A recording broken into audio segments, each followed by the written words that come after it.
비만할 경우 정상 체중에 비해서 코로나19로 인해서 입원할 확률이 중환자실에 입원하는 경우도 사망률 역시도 나 더 높은 곳으로.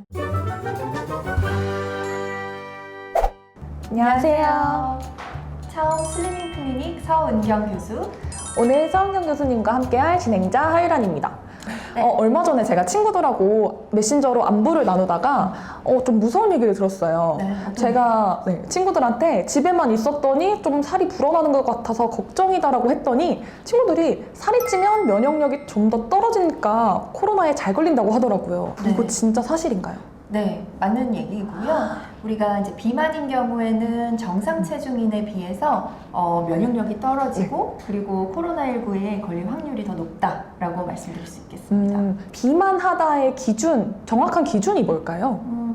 세계보건기구 WHO의 비만 진단 기준에 의하면 우리가 이제 키를 미터로 이제 측정을 하고요. 그 다음에 체중을 킬로그램으로 측정을 했을 때 체중을 키의 제곱으로 나눈 것을 체질량지수 BMI라고 합니다. 그래서 그 BMI를 기준으로 봤을 때 25 이상이면 과체중, 30 이상이면 비만이라고 진단을 하는데요.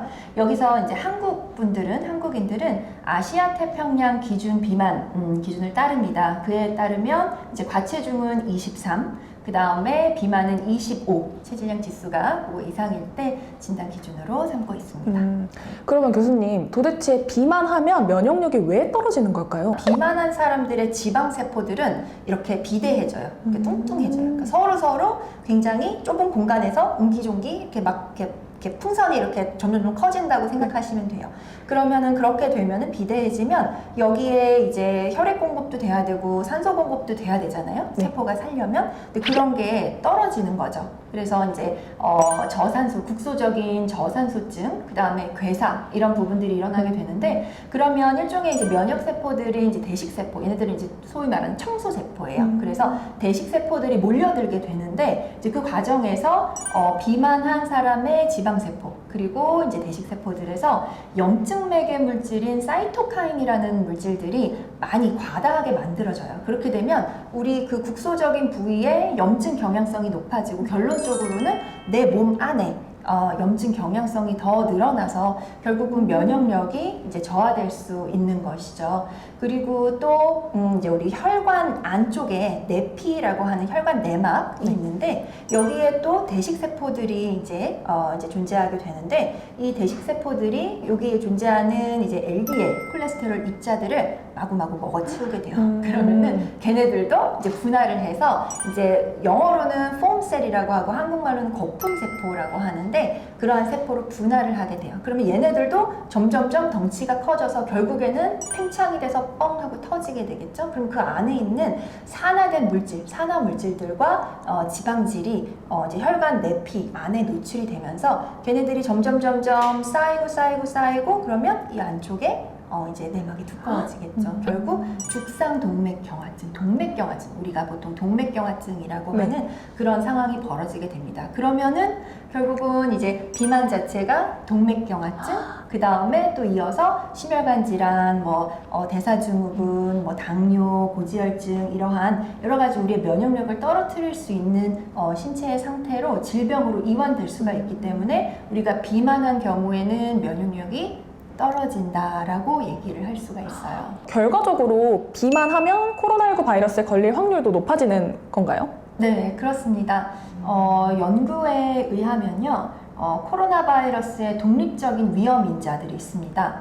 바로 고령, 심혈관 질환, 당뇨, 흡연 여기까지였는데 최근에는 비만도 하나의 독립적인 위험 인자로 밝혀졌습니다. 그래서 이제 한국에서 진행된 이제 연구에 의하면 한국의 총 13군데의 병원에서 코로나19로 입원하신 분들의 체질량 지수를 봤더니 체질량 지수가 25 이상인 비만, 아까 그게 이제 비만 진단 기준이라고 말씀드렸잖아요. 그래서 그 비만인 분들이 무려 40%. 네, 많이 40%가 이제 비만 인구였다고 합니다. 또 최근에 이제 한국 말고 국외에서 또 이제 연구가 발표된 부분이 있는데요. 메타 분석이라 그래서 여러 가지 지금까지 나온 연구들을 총괄해서 통합적으로 그거를 이제 같이 보는 종류의 연구인데 전 세계적으로 이제 본 겁니다. 그래서 39만 9천 명의 코로나 환자분들을 대상으로 이제 봤을 때 비만할 경우 정상 체중에 비해서 코로나19로 인해서 입원할 확률이 13%나 더 올라가고요. 그 다음에 이제 입원하시더라도 위중한 상태여서 중환자실에 입원하는 경우도 74%나 더 높았다고 합니다. 그리고 사망률 역시도 48%나 더 높은 것으로 이제 보고가 되었어요. 그래서 이제 비만이 결국은 이제 코로나19를 위험률을 더 올린다라고 볼 수가 있겠습니다. 그런데 교수님, 코로나19 바이러스는 사실 폐에 영향을 많이 받는 바이러스잖아요. 네. 근데 제가 예전에 살이 쪘을 때 조금만 걸어도 좀 숨이 많이 찼었는데 네. 진짜로 비만한 게 폐랑도 연관이 많이 있는 걸까요? 네, 그렇습니다. 왜냐하면 우리가 살이 찌게 되면요. 복부 쪽에 지방 조직이 늘어나게 되잖아요. 그러면은 위로 횡격막을 압박하죠. 그러면은 숨이 더 쉽게 찰 수가 있고 조금만 움직여도 또 숨이 더 찰 수가 있는 부분이 있고요.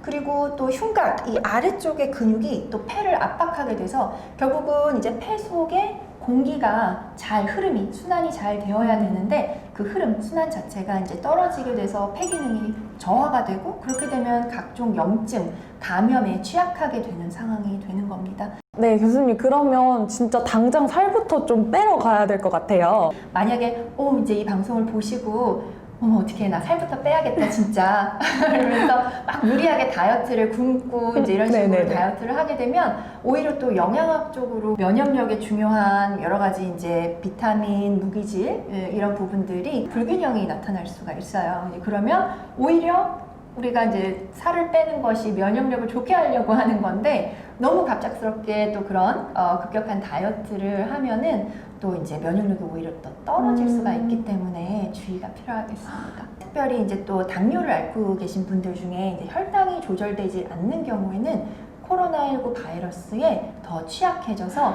바이러스의 활성도가 더 증진될 수 있다라고 되어 있어요. 그래서 정상적인 혈당을 유지하는 것이 중요하겠고요.